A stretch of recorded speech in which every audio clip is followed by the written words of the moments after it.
SEO में एक बहुत ही इंपॉर्टेंट टूल है जिसका कि नाम है Google search console.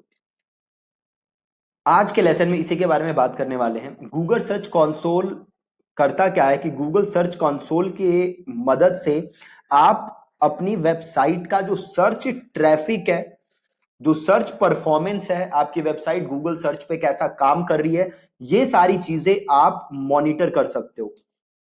Google search console की मदद से आप ये देख सकते हो कि कौन सी क्वेरी आपके साइट पे ट्रैफिक ला रही है, कौन सा कीवर्ड आपके साइट पे ट्रैफिक ला रहा है। प्लस आप ये देख सकते हो कि आपके साइट कितनी बार इंप्रेशन आ रहे हैं, आपके साइट के क्या क्लिक आ रहे हैं, कौन से कीवर्ड पे आप कहां दिखते हो, ये सारी चीजें आप देख सकते हो गूगल सर्च कंसोल के अंदर। प्लस अगर आपकी वेबसाइट में थोड़ी बहुत प्रॉब्लम्स हैं, जैसे कि अगर आपकी वेबसाइट इंडेक्स नहीं हो रही है और आपकी वेबसाइट में और छोटी मोटी एसईओ से रिलेटेड जो प्रॉब्लम्स हैं वो भी सर्च कंसोल के अंदर आपको नजर आ जाती हैं। ठीक है जी। अब हम सर्च कंसोल पे अपना अकाउंट बनाएंगे और उसे हम वेरीफाई करेंगे। यहाँ पे मैं सर्च कंसोल पे हूँ। सिंपल मैंने गूगल पे सर्च किया सर्च कंसोल और मैं यहाँ पे आ गया। अब यहाँ पे हम अकाउंट बनाते हैं। सो यहाँ पे मैं करता हूँ स्टार्ट न्यू। अब यहाँ पे आप देखो दो ऑप्शन है मेरे पास, एक है डोमेन और एक है यूआरएल प्रीफिक्स। अब इसमें एक बार आप फर्क समझ लो। से डोमेन है, अब आपका डोमेन क्या है, जैसे मेरा है दीपक.com से एक डोमेन है, तो https/deepak.com, www.deepak.com, http deepak.com। अब अगर मैं डोमेन लेता हूं तो ये मेरे जितने वेरिएशंस है नाम के, चाहे वो HTTPS से स्टार्ट होता हो, चाहे वो HTTP से स्टार्ट होता हो, चाहे वो WWW से स्टार्ट होता हो, गूगल सर्च कंसोल इन सारी चीजों को ट्रैक करेगा डोमेन लेवल पे। ठीक है। अगर मैं यूआरएल प्रीफिक्स लेवल पे करता हूं, उस लेवल पे क्या होता है, उस लेवल पे ये होता है कि गूगल सर्च कंसोल एक चीज को ट्रैक करता है। से मैंने लिखा www.deepak.com, तो सर्च कंसोल बस इसी को ट्रैक करेगा, वो दीपक.com को ट्रैक नहीं करेगा, वो https दीपक.com इसको भी ट्रैक नहीं करेगा, वो खाली दीपक.com को ट्रैक करेगा। राइट। तो अगर आप अपनी डोमेन के सारे वेरिएशंस सब कुछ ट्रैक करना चाहते हो तो आपको यूज करना है डोमेन लेवल। अगर आप बस एक चीज यूज करना चाहते हो, से जैसे एक एग्जांपल के लिए मैं किसी की वेबसाइट लिया मैंने, ये है digitalvidyalay.com और ये सिंपल है, इसमें www आगे नहीं है, कुछ भी नहीं है ना। तो अगर मैं इसका यूआरएल लेता हूं और इसको मैं डोमेन लेवल पे करता हूं ट्रैक, तो क्या होगा, ये तो ट्रैक होगा ही, HTTPS वर्जन भी होगा, HTTP वर्जन भी होगा, सारे वर्जन ट्रैक होंगे। राइट। तो से मैंने यहां पे ये डोमेन डाला और यहां से मैंने बाकी सारी चीजें हटा दी, इसको हम हटा देते हैं। इसको मैंने किया कंटिन्यू। अब यहां पे देखो एक आ रहा है TXT record, राइट, और ये बता रहा है कि आप TXT record अपना बना लीजिए। ठीक है।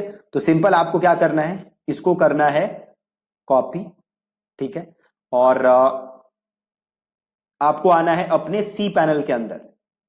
ठीक है, उसे आपको कॉपी करना है और फिर आपको आना है अपने सी पैनल के अंदर और यहां पे आपको लिखना है जोन एडिटर। ठीक है जी, क्या लिखोगे, जोन एडिटर। तो सिंपल आपने लिख लिया यहां पे जोन एडिटर और ये रहा वो वेबसाइट। यहां पे गए मैनेज पे और यहां पे आप गए TXT पे, आपने किया ऐड रिकॉर्ड और अभी ये जो वेबसाइट है इसी को कॉपी कर लो और जोन नेम में वही डाल दो। ठीक है। और एक काम करो यहां से ये, ठीक है, ये आपका होता है जोन नेम। ठीक है। आगे होता है आपका रिकॉर्ड, तो रिकॉर्ड के लिए आप यहां जाओ, इसको कॉपी करो और इसको यहां पे पेस्ट करो और इसको कर दो TXT और इसको पेस्ट कर दो। ठीक है। और इसको कर दो ऐड रिकॉर्ड। ठीक है जी, ऐड हो गया। अब वापस आओ और इसको करो वेरीफाई। अभी देखो कुछ एरर आ रहा है वेरिफिकेशन में, कभी कभी थोड़ा सा टाइम भी लगता है ये वेरिफिकेशन होने में। राइट। तो आप एक दूसरे तरीके से भी इसको वेरीफाई कर सकते हो, वो क्या है, try a prefix property instead, ठीक है। जो दूसरा वाला ऑप्शन था अगेन रेकमेंडेड नहीं है, बट जस्ट अभी मैं वेरिफिकेशन पर्पस के लिए आपको दिखा दे रहा हूं। वो जो दूसरा वाला वेरिफिकेशन हमने किया था उसको होने में थोड़ा सा टाइम लगता है कभी कभी, तो एक बार हम इससे करके देख लेते हैं, ठीक है। अभी देखो यहाँ पे एक चीज आपने देखी ध्यान से, वो कह रहा है पूरा एग्जैक्ट प्रीफिक्स के साथ डालना है, तो मुझे पूरा डालना पड़ेगा, राइट। और इसको मैंने किया कंटिन्यू।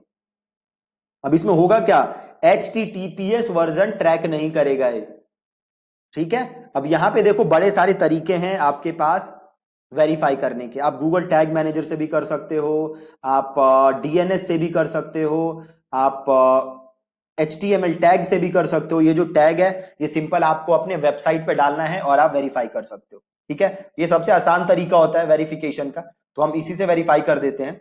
इसको मैं यहां से कॉपी करता हूं और मैं वेबसाइट के अपने बैकएंड में लॉगिन करता हूं। सो यहां मैं वेबसाइट के बैकएंड में लॉगिन कर चुका हूं, राइट। अब मेरे को ये ऑप्शन दे रहा है, कोड दे रहा है, ये कोड मेरे को करना है कॉपी, और मैं सीधे जाऊंगा अपने वेबसाइट के एडिटर पे, थीम एडिटर पे जाऊंगा, बहुत ही सिंपल है। और इसको कर देते हैं या आई अंडरस्टैंड, और यहां पे देखो आपको हेडर में जाना है, थीम हेडर, थीम हेडर में गए और ये हेड का ऑप्शन है, हेड के बाद जाके वो कोड आपको कर देना है पेस्ट और इसको कर देना है आपको अपडेट। बहुत ही सिंपल, अपडेट कर दिया, इसको कर दो यहां से वेरीफाई।